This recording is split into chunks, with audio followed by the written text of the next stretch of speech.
had a big family where there were 6 children. I was 4th down in line, and we lived in a little town in Missouri, Boonville.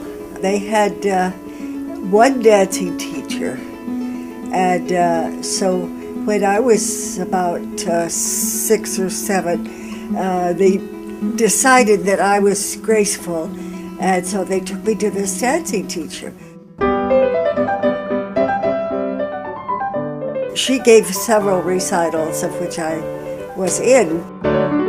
My father came out to Hollywood to start a new business, candy machines of all things, and he took 4 of us with him, and I was the youngest, so I got to go. We came out from Boonville in a car. We drove. Anyhow, we got to Hollywood, and I still didn't have any money for dancing lessons. But then my grandmother came out a little while later on, so she gave it to me as a gift. I started at Fanchan and Marco, and I think I was about 11 years old then.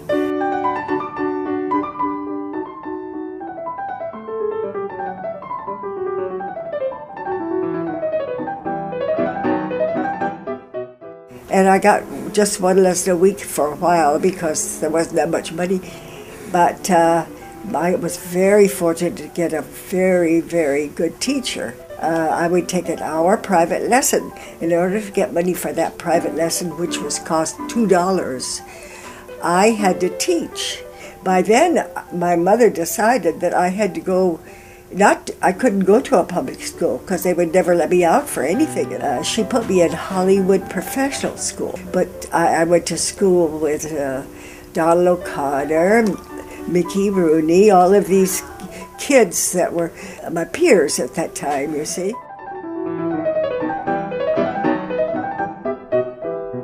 Me, I practiced ballet. I was going to be a ballet dancer if it killed me. And that's all I wanted to do.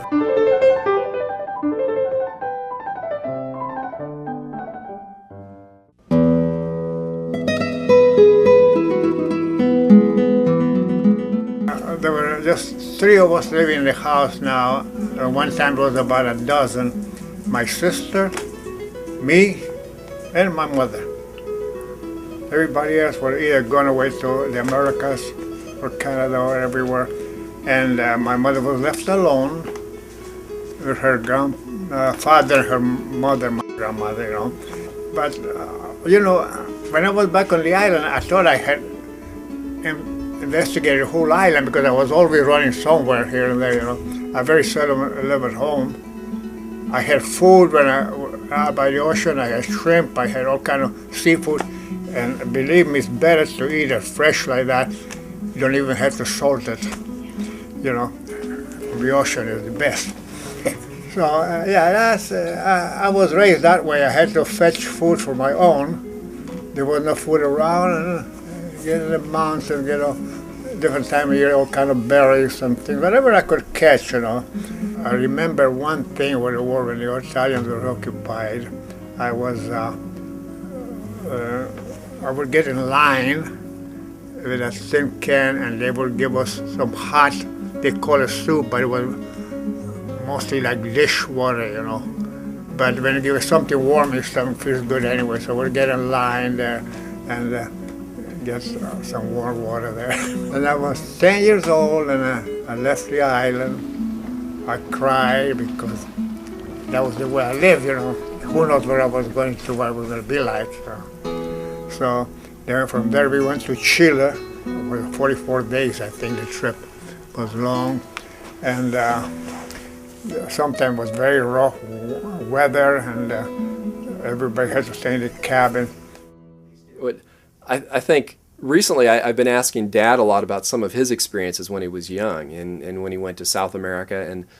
And he was a very good swimmer. I think I mentioned earlier about when he swam around the swimming pool. And I mean, he was 60 years old, and he did 3 laps around the pool. So I was asking him about what he did when he was younger, what kind of swimming experiences he had. In Vis, Croatia, everybody would swim. They lived right next to the water. It was a kind of a beach town. And then when he took the boat up to South America, they went down around the Cape, I believe. And then it took 44 days on the ship name was Venezuela, Italian ship, from Geneva, Italy, were 44 days to Chile. And there were older boys than him, maybe 4 or 5 years older.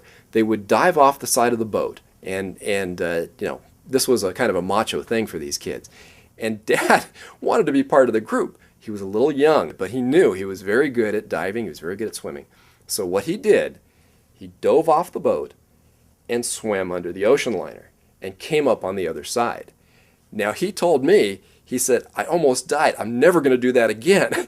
But the fact that he did it and he made it is just amazing.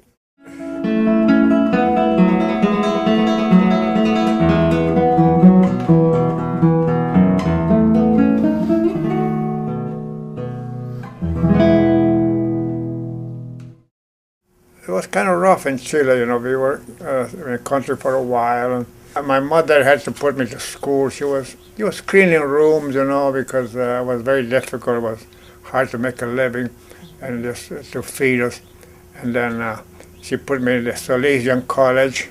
I think, and he was fortunate in a way, to get in the best school in Chile and be the valedictorian of his class. And they would literally beat you. It was sun up to sundown, and those nuns would just beat you when you made mistakes. And so when he came out of that, he could read, write, and speak Latin. I had very good engineering teachers, mechanical engineering, and he taught me a lot. So the main thing I was interested in it was between me and this fellow named Navarrete, who was top at school, and we found Mario Navarrete, 777, he had 16. Then pretty soon they found my name, Lenchir, and they look, was 7777. All the way 7, I beat him on one thing, by 1 point. I mean, the school was really amazing from what he's told me about it, because not only did they have all the academic subjects and everything, but they taught you how to work with your hands. You had to saw a railroad track in half every day, and then if it wasn't straight, you had to file it till it was straight. So and the reason they thought, well, we're teaching people how to run the country, so we want them to know everything, and then because then you can tell somebody, how hard it is to do something. So you don't make unreasonable demands on people. And they were trying to build great leaders in that college, and Dad was lucky enough to get in there, and it'd come out pretty good. That helped him out a lot. So. But I didn't know at that time there was a Baburista, a very, very rich man in Chile. He took it on himself to pay for my schooling. I was there 4 years. And I didn't know until I came to this country that he was paying for that all that time. Then I had to wait 6 years to get a passport to come here because it was hard to get a visa, Yeah, on Christmas Eve he landed in San Pedro. We were there left all alone.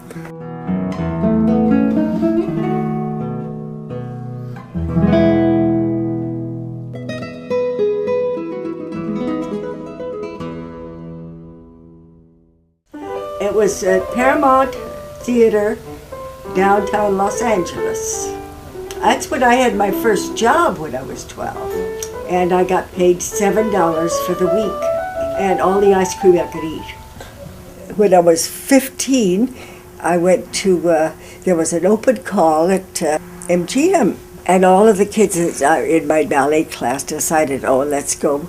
So we all went and stood at the stage door, agog, because it was huge, the stage that we had never seen.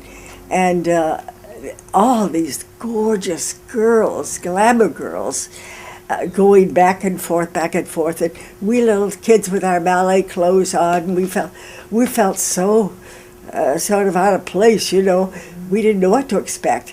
Pretty soon they had them go audition one by one, and the glamour girls went through one by one, and they couldn't do anything.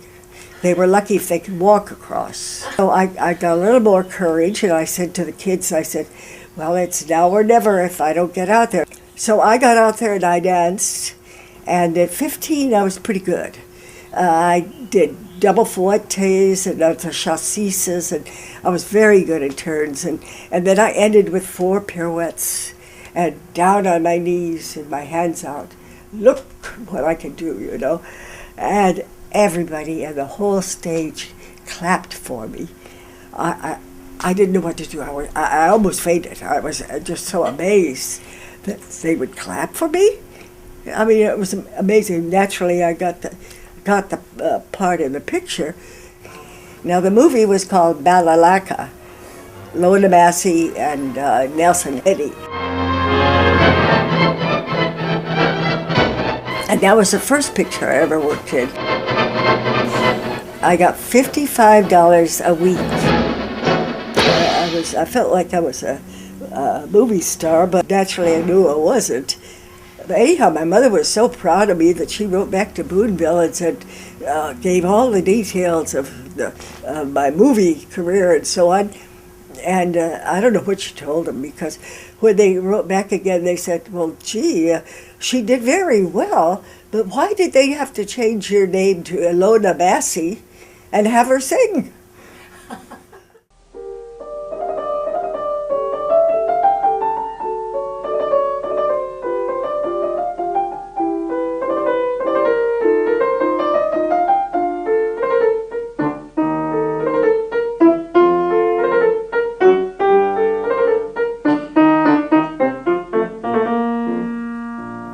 I was a lifeguard there for a while, but I remember one thing, they used to dive down about 15, maybe 18 feet. We had to pick up a rock and come up with the rock. That was easy for me because I was raised in the water practically on the island, like Carolina Island and your country, you know. And I was in the water all the time, so I didn't have no problem making that one. But there were 1 or 2 better swimmers than me, but that didn't last for long.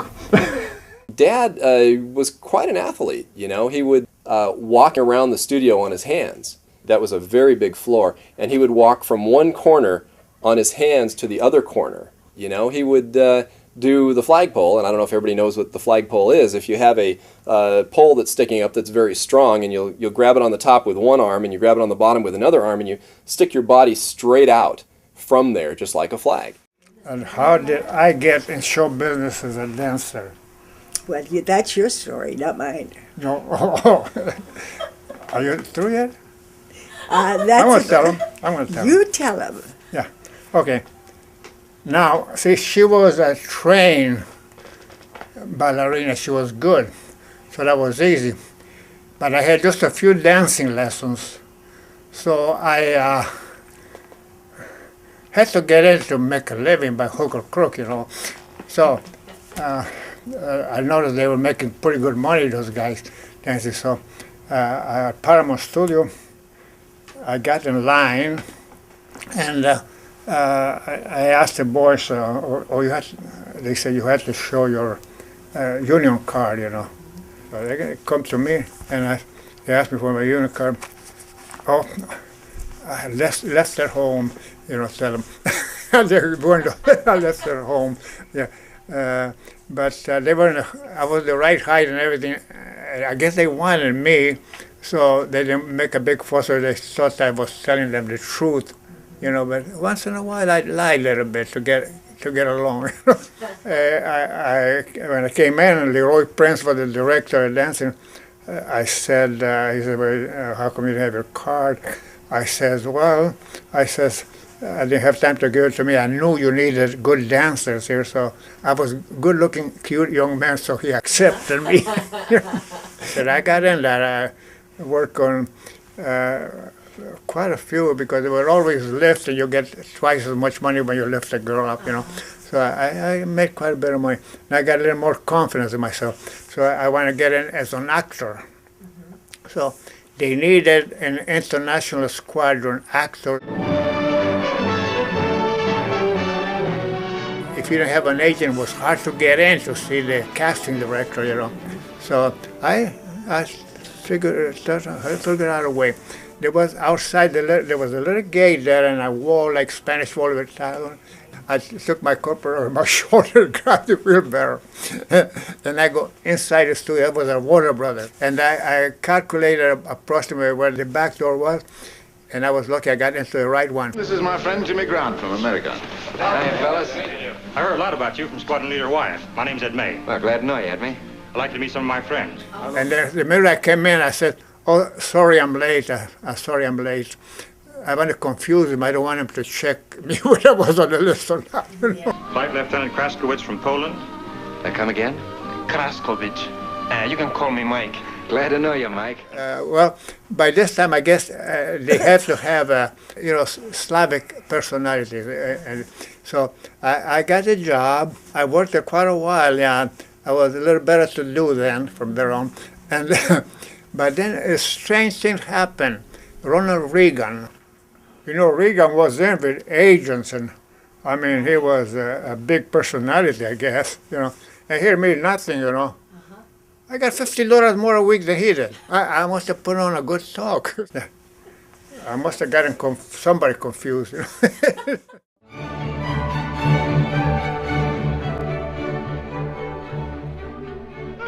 What do they want anyway? What do you think they want? Que lugar engraçado, moças pequenas são bonitas.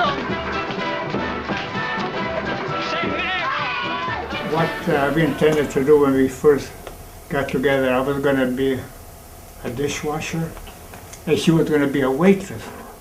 Where does love begin and where does friendship end? A guy and girls are shaking hands, but when does he romance? This way we had assured good food and a little money too.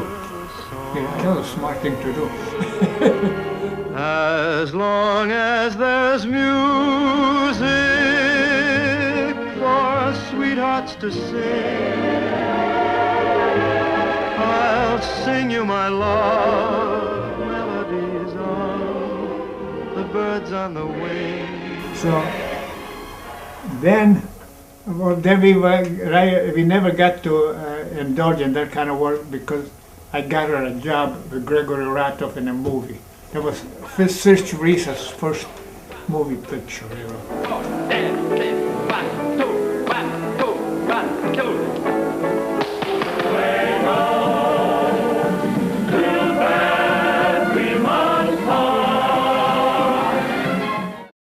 Anyhow, we decided to become a dance team because he was working in one studio and I was working in another studio, and it was just so that we'd never have a life, you know, see? So we decided the best thing to do is to become a dance team.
I sat there for the 2 or 3 months, and not a soul came in.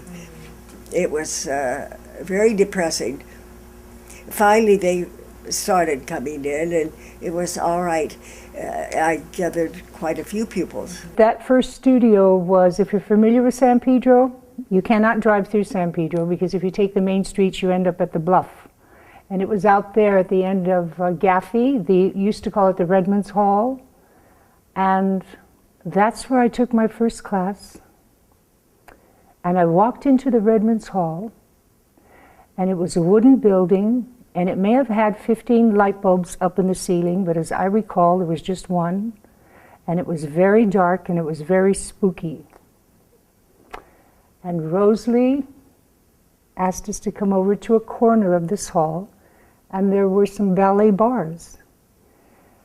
And the moment I saw her, I was in the time and the space. I still remember my first ballet class. I can envision myself being at the bar at 3½, at their old studio down on Gaffey, and I think it was either Gaffey or Pacific, and remember my first ballet class. It's just one of the earliest memories of my life. When I went to the studio to see what she was offering, and I saw Rosalie dancing with Alva, and I saw this leg go up in the air and these pirouettes, and I'm looking at her and I'm saying, I want to be able to do this. The opportunity was like a gift from heaven. My husband said, if you're going to teach, Rosalie, because I decided that would be the best thing with a child, you know, to teach. He says, if you're going to teach, he says, I'm going to build you a beautiful studio. Well, I thought he was just kidding. I didn't know. I mean, we didn't have any money. How could he build me a beautiful studio? It was amazing, you know, how little money anybody had in those days. So I think my dad had a few $1,000s saved up, and then he borrowed the rest of the money from Uncle Joe, and I think he built the studio for about $5,000. He actually drew the blueprints and built it himself with the help of, you know, he had one helper, you know, and he might have had a carpenter come out once in a while, but he didn't really need one. My uncle that brought us here, I managed to borrow money from him, and I told Rosalie, this is a nice town, it's cool here by the ocean, we're going to make our base here. So first thing I do, I bought a couple of lots up there, Weymouth Corners area they call, and I think it cost me each $1,100. Now, they're probably $500,000 each. They're very expensive. But anyway, so I bought 2 lots, and my uncle that brought us here, I didn't have any collateral or nothing, so he loaned me the money to build a studio, but not the full amount. I had to somehow outsmart the banks, you know. Yeah, they're very smart, that's hard to do. I figured, well, I'm going to deposit this, and then I'm going to tell them that I'm going to build a school, I need some more money, but I'm going to deposit more money with them, you know. I have that innocent face, and they believe everything I say. I managed to get a loan for about $1,500 on that one. Then I take that money and take it to another bank and tell them the same story. I did that to a couple of banks. Each time I did that, they loaned me $1,500 or so. So now I was in the money almost, you know.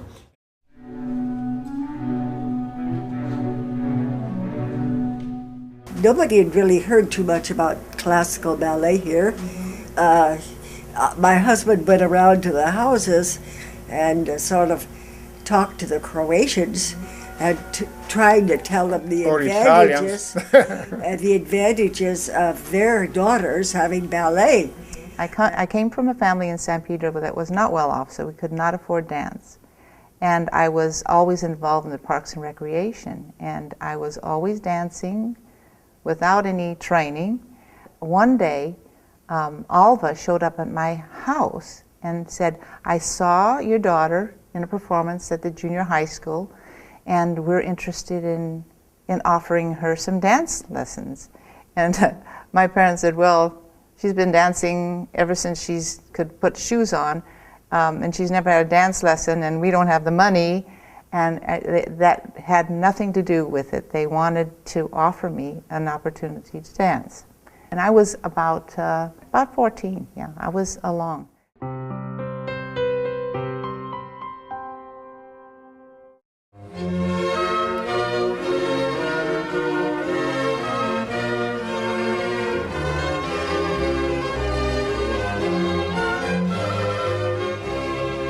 I didn't realize how significant it was for a long time. I thought it was kind of a homemade thing because we were a family, we had a family-run business, and I guess I didn't realize how much went into it and how skilled they really were. There was, even though this was just little old San Pedro, everything was totally professional. Everything was done to a T, and you were always felt very fully prepared. It was a very joyful experience. Performing was the treat that you received for all your training, and it was a wonderful experience, and it was something that I would look forward to every year. The responses to Rosalie and Alva shows were unbelievable. They were considered in this town, especially, celebrities. They were celebrities. People were in awe of them, and their shows were top-notch. The shows were very, very solid, and the dancers were good, well rehearsed. The numbers had a lot of humor. They were very well put together shows.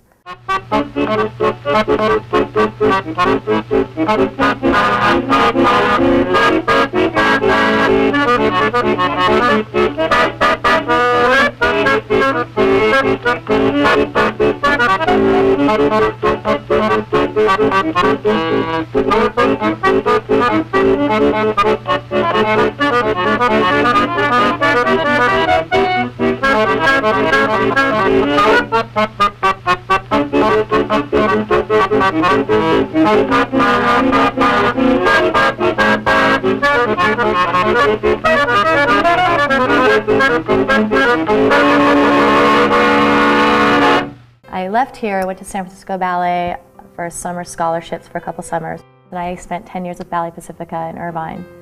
With the background that Rosalie gave me, just the strength from, I just remember, 64 renajams en l'air, just, oh my gosh, just so much strengthening. But with that strength, we could come to, to another strong place and have what it took to hold one's own.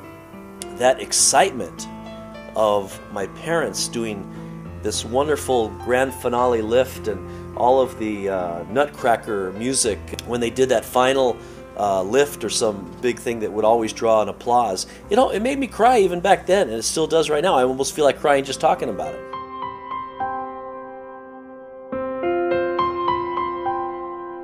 People tell us we are soulmates. It's probably true. We were meant to be together.